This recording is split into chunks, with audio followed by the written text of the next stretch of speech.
감동적인 클라리넷입니다. 일반적인 음악이 아니라 하나님의 영감에 같이 하는 듯한 그런 아름다움을 통해서 하나님께 영광을 돌린 것에 대해서 감사를 드립니다.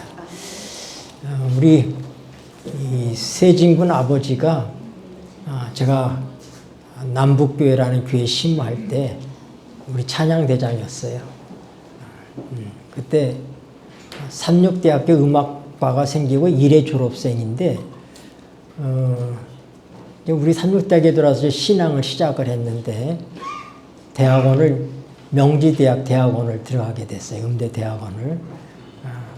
우리 서울대생들도 오고 그랬는데 3명 뽑는 데서 뽑혔어요. 서울대생들도 떨어지고 오히려. 네, 그래서 2년 동안 저와 같이 살았어요. 사택에서.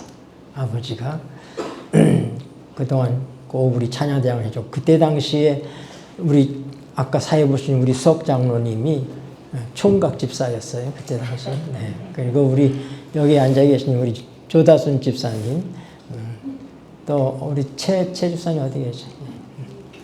네. 그때 다 남북교회 우리 교인들이셨습니다. 네. 제가 거기 있는 동안에 대학원 졸업하고, 근데 참 기억에 남는 것은 이 대학원 수업이 일주일 내내 있는 게 아니라 이 목요일, 금요일 이틀만 있어요. 수업이 이게 오후에 이렇게 계속되는데 해가 지기 전에 수업이 끝나는데 동절기가 되면은 해가 진 다음에 수업을 들어가는 거예요. 그럼 우리는 안식일이 금요일 해질 때부터 토요일 해질 때까지잖아요. 수업을 들어갈 수가 없는 거예요. 근데 그 시간에 그 교수님이 아주 뭐라 할까 철저한 그런 교수님이셨어요. 가서 사정을 하고 해도 안 된다는 거예요. 나는 이게 종교인으로서 하나님 안식일을 금요일 해줄 때부터 제가 지켜야 되기 때문에 제가 이 수업을 들 수가 없습니다. 그러니 제가 다른 걸로 또 친구들이 녹음한 걸로 제가 그렇게 들어서 수업을 하겠습니다 해도 안 된다고 얘기하는 거예요. 그런데 그 같은 동료 학생들이 강력하게 주장해서 그들이 녹음을 해준 강의를 듣고 이걸로 대체해서 그렇게 학교를 졸업할 수가 있었어요. 근데 그가 굉장히 고민하면서 학교를 그만둬야 될 이 안식일 시키는 문제 때문에 저하고 상담을 했습니다. 너가 음악을 왜 하니? 하나님을 찬양하기 위해서입니다. 그러면 내 양심에 따라서 행동해라. 또 여기 바이올리니스트인데 바이올린을 얼마나 여기가 딱 먹이 줬어요. 먹이 주고 그렇게 연습을 그렇게 했는데 하다가 이제 어느 순간에 이렇게 좀 뭔가 돼야 되는데 더 이렇게 좀 올라가야 되는데 안 되는 거예요. 그때 저와 또 상담을 해서 너 하나님께 기도해라. 내 재주가 아니라 너가 이 재주를 통해서 하나님께 영광 돌리기 위해서 하는 거라면 너가 그렇게 또 하나님께 한번 내 자신을 맡겨봐라. 그러면서 이제 발전해 나가는 그런 것들을 봤는데 이제 고등학교 음악 선생님을 하시다가 은퇴했어요. 근데도 우리 서해삼육에서 계속 일해달라고 해서 지금도 서해삼육에 있기 때문에 오늘 못 왔습니다. 거기 학교 음악 선생님이 계시기 때문에 부인은 피아니스트고 우리 아까 첼로 한 그 한진군의 부인도 피아니스트예요. 그러니까 음악 가족들입니다. 그래서 참 이 귀한 가족들이 또 제가 이렇게 요청할 때마다 흔쾌히 와서 도와주셔서 정말 감사합니다. 요한복음 6장에 보면 예수님께서 오병이어 이 떡 5끼와 물고기 2마리를 가지고 5,000명을 먹인 그 사건이 있은 다음에 예수님께서 하신 말씀이 뭐냐면 아무라도 내 아버지가 나를 이끌지 아니하면 내게 올 자가 없다. 이렇게 말씀하셨어요. 여러분 이미 하나님을 믿으시는 분이시든지 아니면 오늘 처음 오신 분이시든지 우리 주님께서 우리 예수님께서 말씀하시기를 아무라도 내 아버지가 이끌지 아니하면 내게 올 자가 없다. 오늘 여러분이 여기 오신 것은 우리 하나님께서 여러분을 사랑하시기 때문에 이끌어 주셨다는 사실을 인해서 감사하시게 되기를 바랍니다. 하나님께서 여러분들을 사랑하시고 구원하시기로 작정하셨기 때문에 사도행전 13장에도 보면은 하나님께서 이방인들에게 사도 바울이 복음을 전할 때 하나님이 구원하시기로 작정한 자들이 다 믿더라 말씀하셨어요. 구원은 하나님께서 하시는 것입니다. 죄진 우리 인간들은 하나님 우리의 멸망의 문제에 대해서 우리는 죄인이기 때문에 누구나 다 죽는 것이기 때문에 이 일에 대해서 하나님께서는 관여하시지 않습니다. 살 자와 죽을 자를 정해놓는 것이 아니라 우리는 다 죽을 운명에 있는 존재들인데 구원받는 자는 특별히 하나님께서 함께 하셨다고 하는 증거입니다. 오늘 이곳을 찾아주신 이미 하나님을 사랑하시는 여러분들과 또 새로 오신 여러분들을 하나님께서 여러분들을 이끌어 주셨다고 사랑하시기 때문에 구원하시고자 이 사실을 마음으로 받아들이게 되기를 바랍니다. 네, 오늘 우리 함께 살펴볼 본문 말씀 창세기 32장에 있는 말씀 보겠습니다.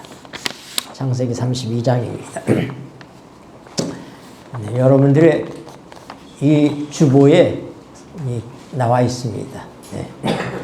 여기 여러 나라 말로 되어 있어서 중국어로도 되어 있고 러시아 말로도 되어 있고 저희 교회는 한 6, 7나라의 국적을 가진 사람들이 참석합니다. 우리 앞에 세 분은 우리 르완다에서 아프리카 르완다에서 오신 하나님의 형제들입니다. 웰컴 아자리아 도나스예 레이 네. 우리 르완다의 우리 큰 교회 장로님들이신데 네. 한국에 와서 요즘 네, 활동하시고 계십니다. 그리고 우리 많은 동포 분들이 있고 또 우리 캄보디아 형제들이 있습니다. 우리 캄보디아 형제들이 있고 러시아에 또 우리 자매님들이 계십니다. 드라스테 보이지? 창세기 32장 1절 2절 말씀 같이 읽으시겠습니다. 우리 성경을 찾으시든지 주보의 말씀을 보시든지 우리 순서지 밑에 부분에 있습니다. 야곱이 읽겠습니다. 시작. 야곱이 그 길을 진행하더니 하나님의 사자들이 그를 만난지라.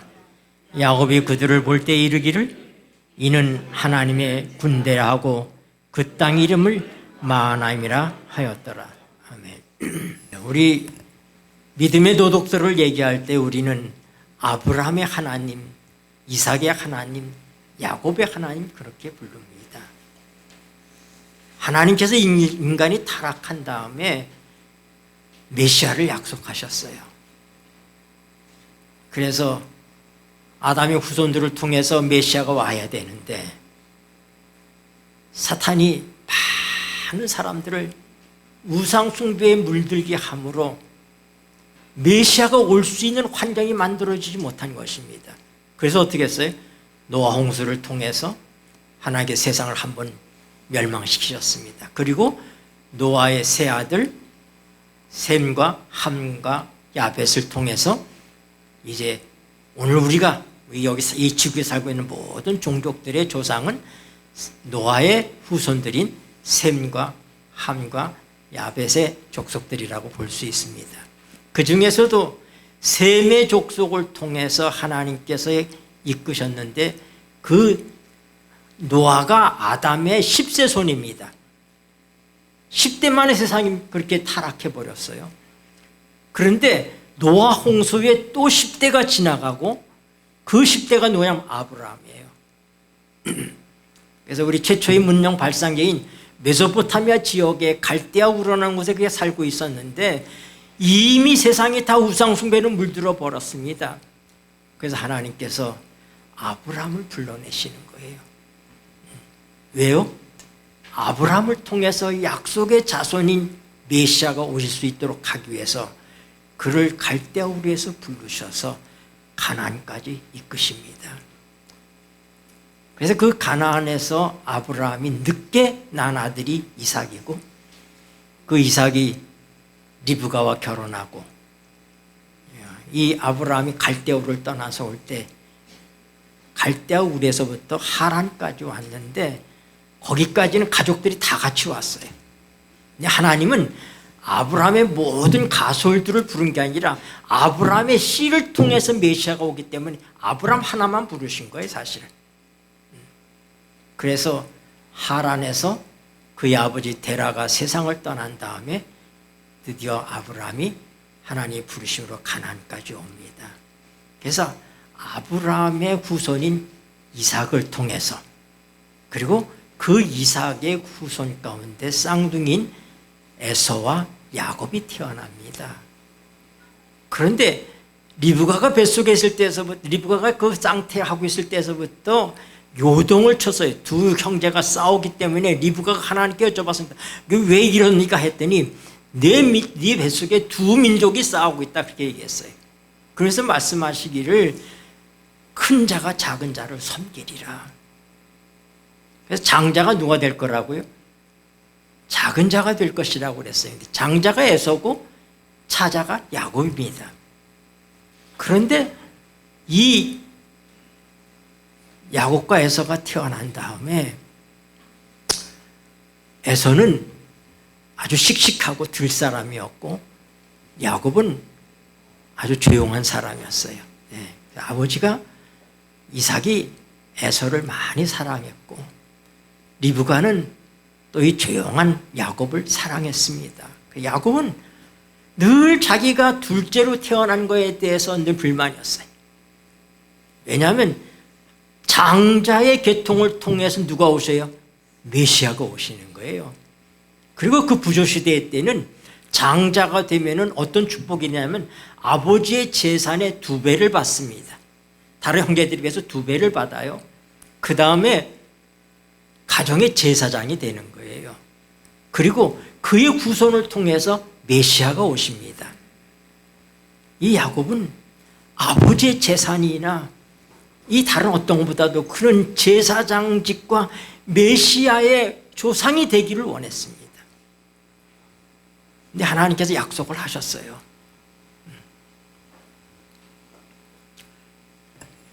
그런데 이삭은 나이가 많아진 다음에 하나님의 약속을 무시하고 그가 사랑하는 장자에게 축복을 하려고 할 때에 우리가 잘 아는 것처럼 그의 어머니가 야곱을 불러서 형처럼 축복을 받을 수 있도록 속여서 장자의 축복을 받습니다. 그 일로 인해서 이 야곱은 그의 가정을 떠날 수밖에 없었습니다. 그의 형이 기회만 있으면 이 야곱을 해치려고 했기 때문에 그는 그의 외삼촌이 있는 저 하란에 그곳으로 피난을 시켰습니다. 이 아버지 이삭이 그를 축복해서 내가 이방 여인 가운데서 내 아내를 취하지 말고 내 외삼촌 집에 가서 외삼촌의 딸들 가운데서 내 아내를 취하라고 해서 보냅니다. 그는 쓸쓸한 방랑자가 되어서 그 먼 길을 그는 혼자서 갑니다. 두려움과 형이 언제 찾아올지 모른다는 생각 때문에 사람들이 있는 곳을 피해서 그는 참으로 조심스럽게 그렇게 도망의 길을 갔습니다. 이틀째가 될 때 그는 쓸쓸하게 한 곳에 돌베개를 베고, 우리가 아까 불렀던 찬송처럼 돌베개를 베고 잠을 청합니다. 그는 하나님을 속이고 아버지를 속이고 형을 속인 죄인이 되었기 때문에 하나님이 더 이상 자기를 사랑하시지 않을 것처럼 생각되었어요. 그는 절망감 가운데서 기도할 용기도 나지 않았습니다. 하나님 하면서 그는 부르짖고 잠이 들었는데 꿈속에 하늘 끝까지 연결된 사닥다리를 보게 됩니다. 천사들이 하나님이 계신 그곳까지 오르락내리락 하는 꿈을 꿉니다. 그때 하나님께서 야곱을 부르십니다. 야곱아, 내가 너와 함께 있느니라.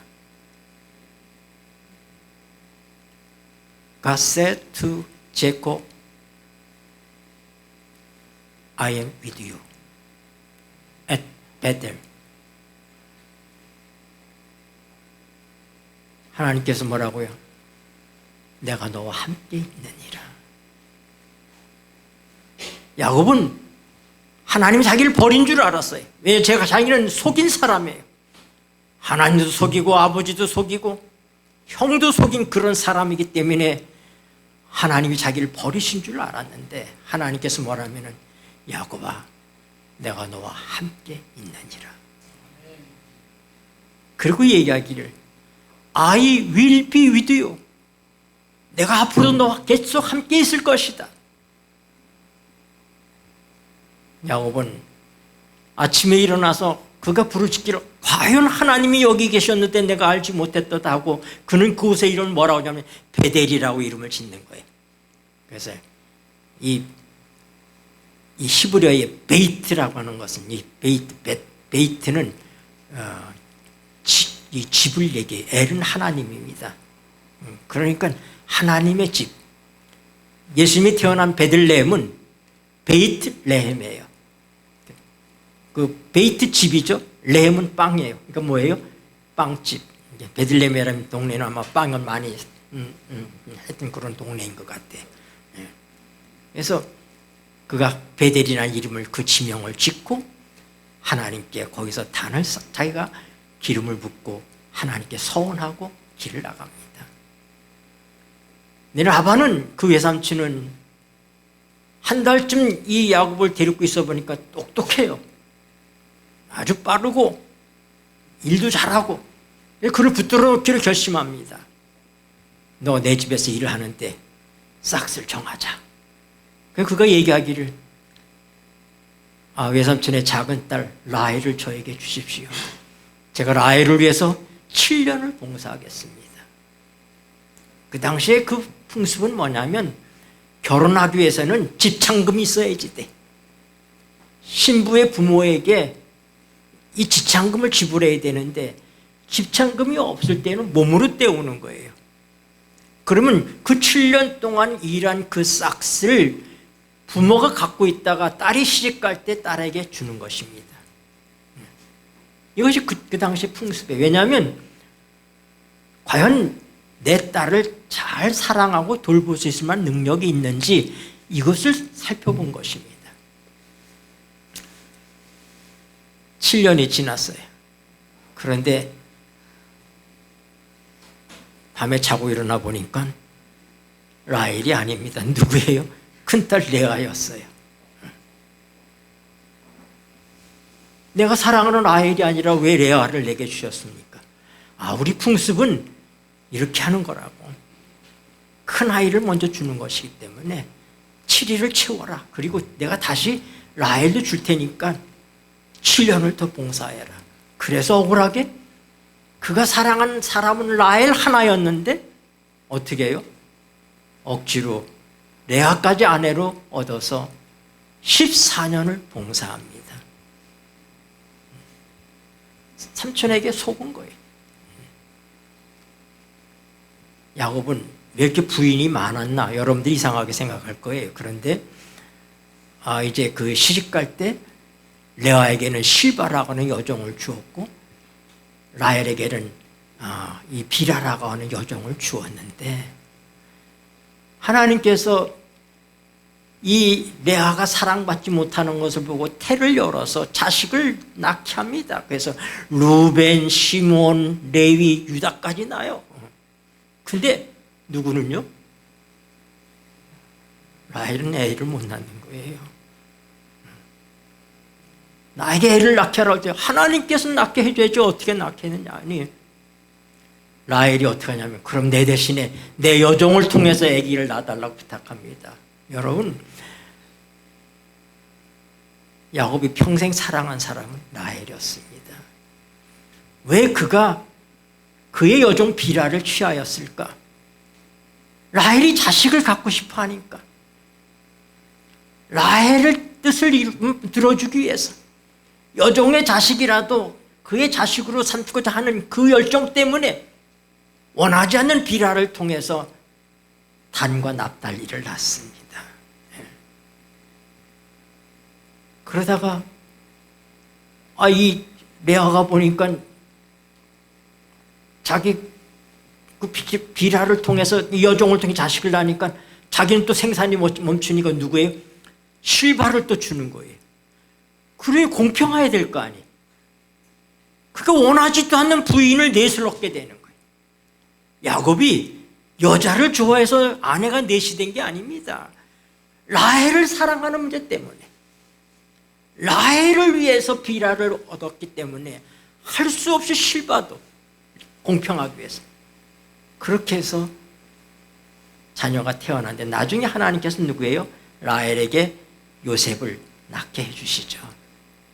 나중에도 베냐민까지 낳기도 하지만은 이제 요셉을 낳은 다음에 이 14년이 지난 다음에 어떻게 해요?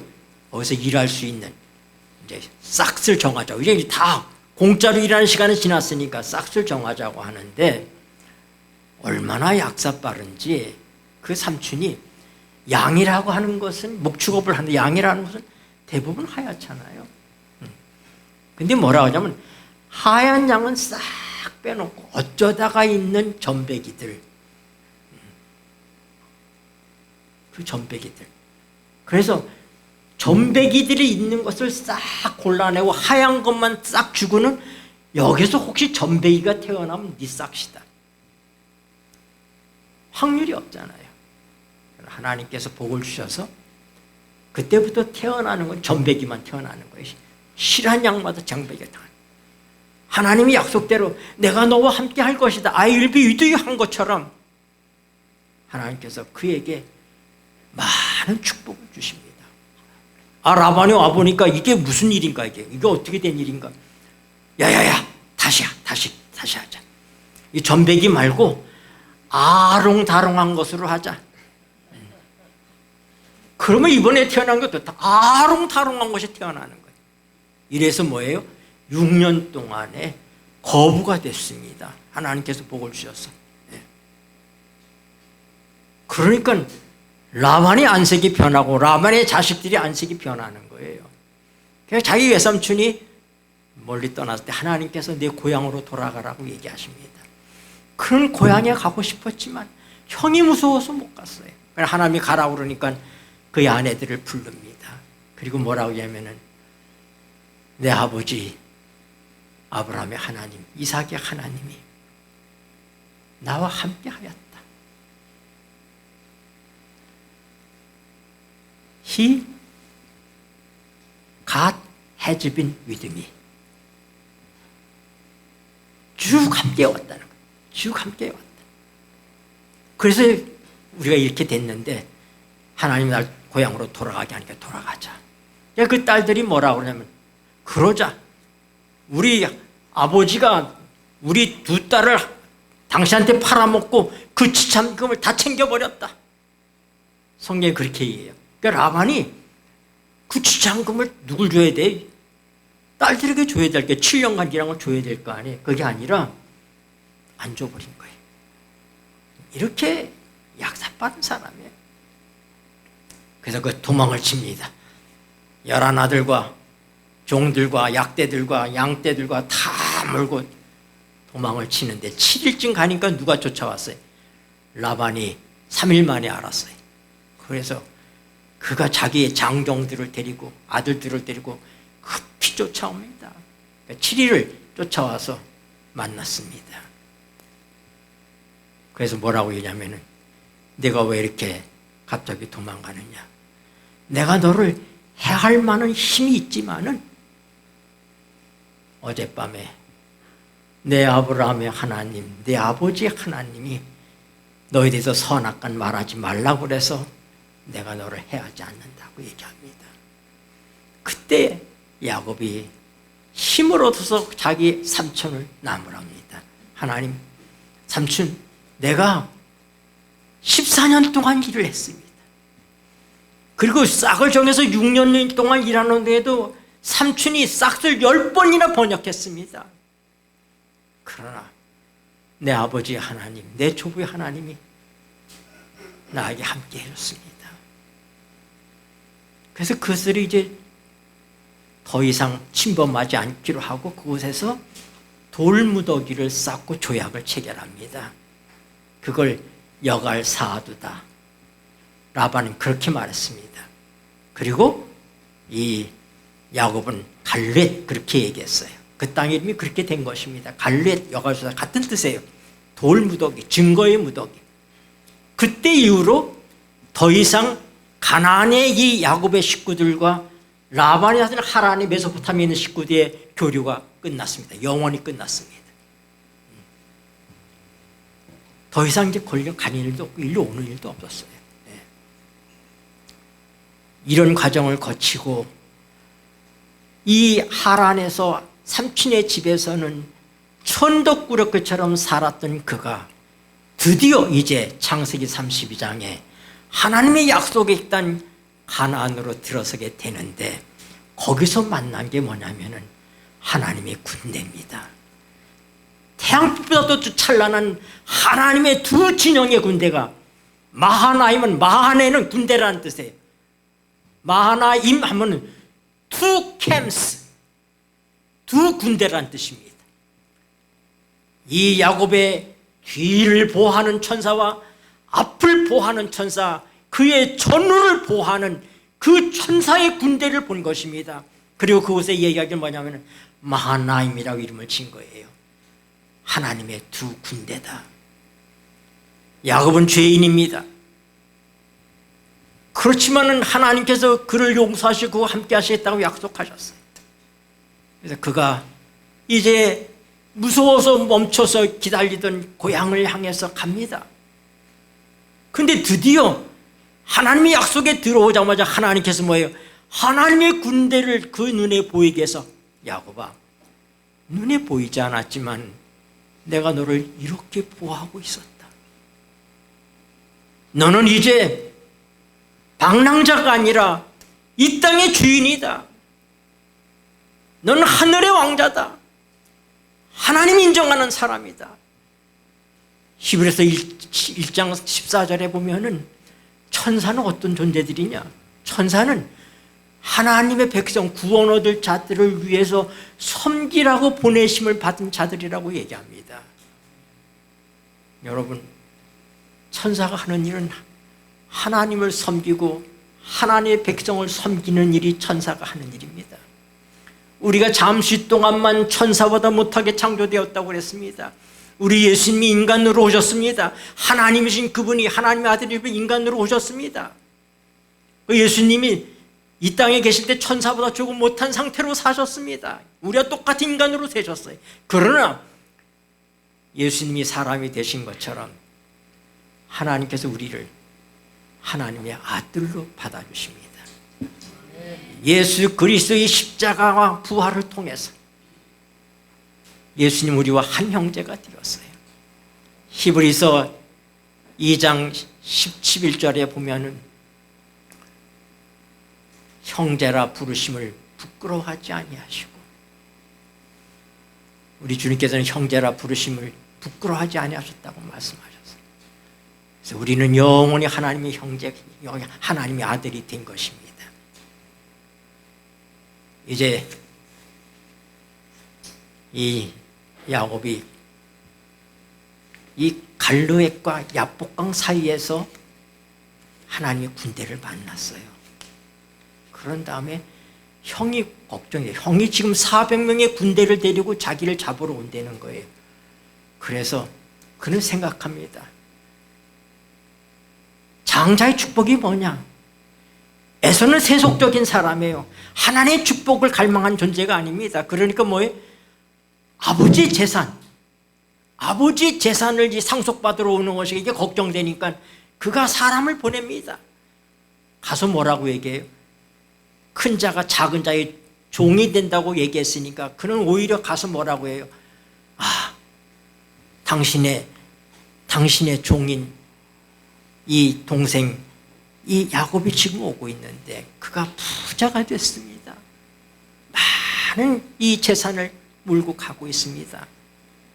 그래서 반응을 보는 거예요. 반응을 보는데 들은 척도 안 하고 400명의 군대를 데리고 진격하는 거예요. 이 소식이 야곱에게 들리니 야곱이 견딜 수가 없는 거예요. 그래서 그는 이제 염소 200마리, 암염소 200마리, 수염소 20마리, 암양 200마리, 또 수양 200마리, 약대 30과 그다음에 그 새끼들, 또 암소 또 40마리에다가 황소 10마리, 그리고 나귀의 새끼 30에다가 그 새끼들 이렇게 다 해가지고 그걸 세 대로 나눠서 형한테 보냅니다. 예물로 보냅니다. 형의 마음을 돌이켜보려고. 그가 할 수 있는 방법을 다 쓰고 있는 거예요. 그 다음에 날이 저물어 갈 때 드디어 이 약복강을 건넙니다. 모든 식구들이 약복강을 건너게 하고, 그래도 이 야곱은 확신이 없습니다. 두려움에 떠는 거예요. 그는 혼자 이 약복 나루턱에 엎드립니다. 그의 죄가 그에게 물려옵니다. 아무 죄도 없는 내 가솔들, 내 아내들, 내 자식들, 내 죄 때문에 이들이 생명의 위험에 처해 있는 그 밤에 그는 홀로 엎드립니다. 그 지역은 위험한 지역이었어요. 강도들이 출몰하는 지역, 야수들이 출몰하는 그런 지역입니다. 그러나 그는 홀로 엎드립니다. 여러분, 기도는 홀로 하는 것입니다. 언제 우리가 하나님께 진실되게 매달릴 수 있느냐? 아무것도. 우리가 사람과 함께 있으면 사람의 도움을 찾습니다. 어떤 환경과 있으면 그 환경에서 도움을 받으려 하지만은 이 깜깜한 밤 나루턱에 아무도 없는 홀로 그는 하나님 앞에 섭니다. 그는 하나님 앞에 말할 수 없는 통렬한 회개를 합니다. 하나님. 근데 그때 누군가가 와서 자기 두 손을 꽉 잡습니다. 그는 형이 보낸 자객인 줄 알았습니다. 그래서 어떻게 해요? 밤새도록 씨름을 합니다. 이 히브리 말로 그 씨름한다는 말이 아바크예요. 아바크라는 얘기는 먼지가 나도록 뒹군다는 얘기입니다. 레슬링을 한다 이 말입니다. 네. 이 손을 놓치면 내가 죽을 것 같아서. 그래서 그가 그 위기의 순간, 그 긴박한 순간에 그는 그의 가솔들 유약하고 아무것도 모르는 자기 식구들이 그 운명과 죽음이 눈앞에 보이면서 하나님 앞에 말할 수 없는 회개를 하고 씨름을 합니다. 그런데 이 천사가 그의 야곱의 환도뼈로 손으로 만지니까 뼈가 유골돼 버립니다. 그 순간에 이건 자객이 아니구나 하는 걸 알았어요. 더 붙듭니다. 날이 새어가니 나를 놓으라 하고 얘기하니 놓을 수 없습니다. 나를 축복하기 전에는 제가 놓을 수 없습니다. 야곱은 하나님의 축복까지라도 자기 방법으로 자기 노력으로 얻으려고 했지만은 이제는 이 야복강에서 야곱은 하나님께, 하나님, 나는 놓을 수 없습니다. 나를 축복해 주시기엔 놓을 수 없습니다. 그의 모든 운명이 하나님께 있다는 사실을 고백합니다. 그때 묻습니다. 내 이름이 무엇이냐? 야곱입니다. 야곱이란 뜻은, 야곱이 어머니 뱃속에서 나올 때 형의 발꿈치를 잡고 나와서 그래서 발꿈치를 잡는다 이런 뜻이고, 속이는 자라는 그런 뜻이 있습니다. 이름은 그의 인격과 존재를 얘기합니다. 저는 야곱입니다. 하나님의 축복까지라도 내 재주로 받으려고 했던, 속여서 받으려고 했던 존재입니다. 그러나 하나님, 당신을 도울 수가 없습니다. 나를 축복해 주십시오. 그때 그에게 하는 말이, 이제 내 이름을 더 이상은 야곱이라고 하지 마라. 이스라엘이라고 하라. 내가 하나님과 겨루어서 이겼다. 여러분, 어떻게 인간이 하나님과 싸워서 이길 수 있습니까? 그러나 하나님은 우리가 온전히 하나님께 우리 자신을 맡기고 자신을 포기하고 우리 전 존재를 드릴 때까지 우리와 싸우시는 하나님이십니다. 야곱의 통렬한 회개는 하나님의 손이 그를 잡았을 때 시작됐습니다. 야곱이 하나님을 찾아가는 것이 아니라 하나님이 그 홀로 있는 밤에 그를 찾아와서 그의 손을 잡으셨습니다. 당신의 이름이 뭡니까? 내가 왜 내 이름을 묻느냐? 그 밤에 그를 만난 사람은 다름 아닌 예수 그리스도십니다. 단순한 천사가 아니라 하나님이십니다. 그래서 그가 그곳을 뭐라고 해요? 분이엘이라고 이름을 짓습니다. 분이엘, 하나님의 얼굴.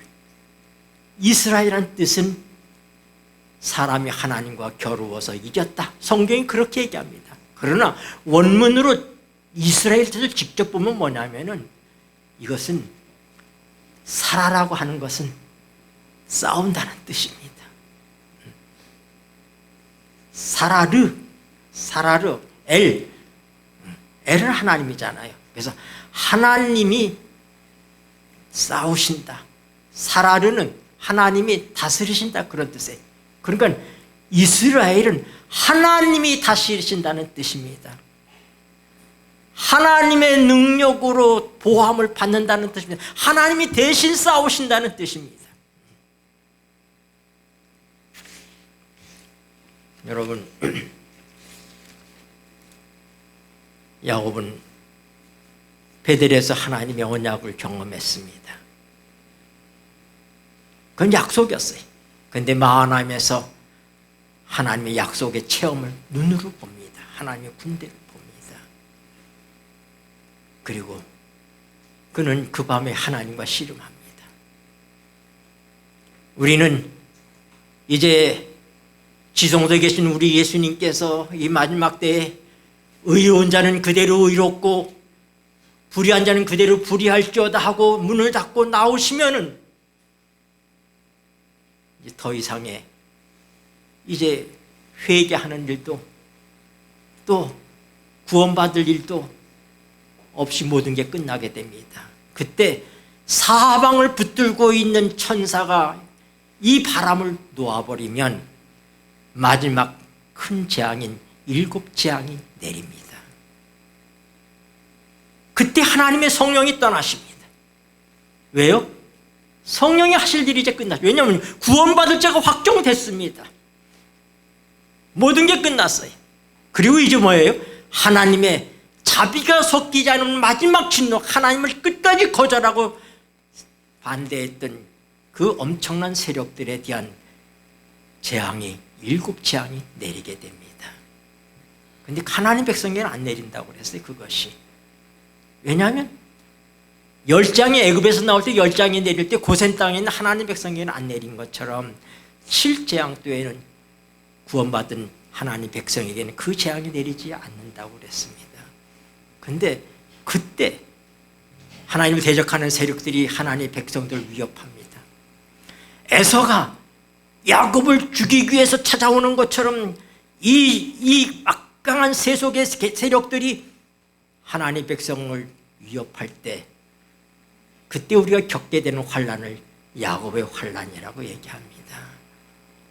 야곱은 그 밤에 그는 누군지 모를 사람과 진짜 씨름을 하면서 붙들고 있으면서 이 모든 건 내 죄 때문에 사실을 기억하지만 그러나 마하나임에서 자기를 지켰던 그 하나님의 군대, 하나님의 언약, 베델의 언약, 그것을 기억합니다. 내 죄를 이미 하나님께서 용서했다는 사실을 부르짖으면서 그는 씨름을 하고 매달립니다. 하나님, 내 죄 때문에 내 새끼들, 내 아내들, 이 모든 죄 없는 이들이 죽음을 당하게 됐습니다. 여러분, 우리 하나님은 우리의 죄를 탓하지 않습니다. 야곱이 비록 죄인이지만은 하나님께서는 그를 버리지 않으셨어요. 야곱의 환난에 성령의 중보 없이 우리가 쓴다고 해서 두려움에 떱니다. 여러분, 두려움에 떨 것이 없어요. 왜냐하면 이미 끝나서 성령이 가신 거예요. 그리고 그 야곱의 환난에 우리가 겪게 되는 것은 뭡니까? 약속을 붙드는 거예요. 야곱이 그 야복강에서 죽음의 천사와 씨름하면서 자객인 줄 알고 씨름하면서 그는 하나님께 부르짖습니다. 하나님 약속을 상기합니다. 이 7장이 내리기 전에 요한계시록 18장에 있는 것처럼 우리는 뭐예요? 힘 있는 천사의 부르짖음을 통해서 바벨에서 나오라는 그 음성이 외칠 때 하나님의 성령이 내리십니다. 우리는 그 하나님의 성령의 인침을 경험한 사람이기 때문에 야곱이 그 밤에 견딜 수 있었던 것은 마하나임의 하나님, 베델의 하나님을 믿었기 때문입니다. 그는 용서에 대해서 비록 이 말할 수 없는 위기에 처해 있지만 그 밤에 예수님 그와 씨름하고 있을 때 한 천사가 에서를 방문합니다. 꿈속에 나타나서 에서에게 20년 동안 그의 동생이 라반의 집에서 어떤 고생을 했는지를 다 보여줍니다. 그의 어머니 리브가가 세상을 떠났을 때 거길 가지 못해서 통곡하는 모습을 봅니다. 그리고 하나님의 군대가 그를 보호하고 있는 것을 보여줍니다. 그래서 에서는 그의 동생을 보면서 부둥켜 안고 웁니다.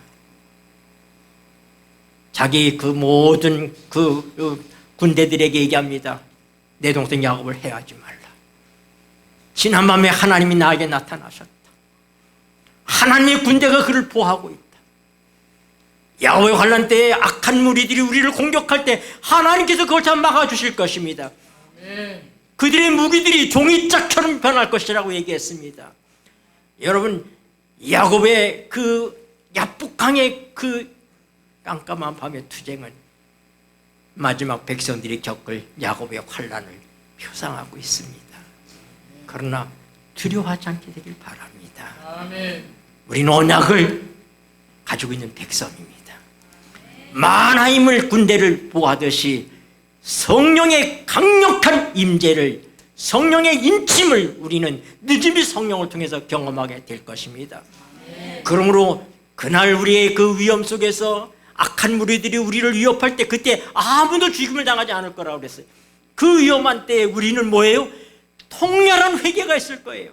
근데 이 통렬한 회개는 미리 했어야지 되는 거예요.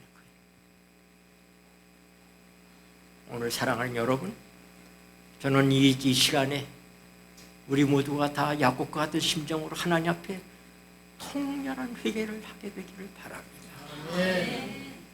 저는 어젯밤 깊은 밤 여기 있었습니다. 제 방에 있으면서 제가 이 말씀을 준비하면서 다시 한번 저는 통렬한 회개를 하고 걷잡을 수 없는 그런 통곡과 눈물로 제가 여러 시간을 보냈습니다. 내 죄 때문에 내 새끼들이 구원받지 못하면 어떡하나? 내 죄 때문에, 나의 부족함 때문에 이 하나님 귀한 성도들이 구원받지 못하면 어떡하나? 하나님, 내 죄를 용서해 주시고 하나님 앞에 통렬한 회개를 할 수밖에 없었습니다. 여러분, 마하나임의 하나님은 여러분의 하나님이십니다. 비록 야곱이 잘못했지만 하나님이 그들을 구원하신 것처럼 오늘 우리가 할 일은 우리를 버리고 하나님 앞에 철저하게 자기를 버리는 회개를 하는 것입니다. 내 자식들이 구원받아야지 않는데 내 죄 때문에, 나 때문에, 야곱의 죄 때문에 그의 자식들이 운명이 어떻게 될지 모르는 그 위기 앞에서 통렬한 회개를 부르짖던 야곱처럼 오늘 우리의 심령이 그렇게 되기를 바랍니다. 아멘. 그럴 때 우리가 주님 오실 때까지 살아있다 할지라도 또 이 마지막 날 앞에는 특별 부활이 일어나게 돼서 우리가 그 야곱의 환난을 통과하게 될 거예요. 여러분과 나는 그걸 다 겪어야 될 사람들입니다. 그때 우리가 마하나임의 하나님을 기억하시게 되길 바랍니다. 아멘. 베델의 하나님을 기억하시게 되길 바랍니다. 아멘. 기도하시겠습니다. 고마우신 하늘 아버지, 비록 죄인이지만은 우리를 택하시고 언약하시고, 야곱이 비록 죄인이었지만은 그를 아브라함의 하나님, 이삭의 하나님, 야곱의 하나님으로 칭하신 하나님, 그를 통렬히 회개케 하시고 그 자아를 버리게 하시고 새로운 존재가 되어서 이스라엘이 되어서 그 여러 어머니에서 태어난 자식들이 그렇게 서로 시기하고 질투하고 요셉을 죽이려 하고 팔아먹고 그랬지만은 끝내는 그 자녀 12를 다 구원하셔서 이스라엘 12 족장이 되도록 이끌어주신 하나님, 우리의 자식들도 그렇게 구원해 주시옵소서. 아멘. 오늘 우리에게 먼저 이스라엘의 경험을 주셔서 통렬한 회개를 통해서 하나님의 언약을 상기하고 믿는 가운데, 비록 우리가 잘못했지만 하나님, 우리의 사랑하는 사람들을 구원해 주시옵소서. 아멘. 우리의 형제들을 구원하여 주시옵소서. 아멘. 우리 구주 예수 그리스도 이름으로 간절히 기도드리옵나이다. 아멘.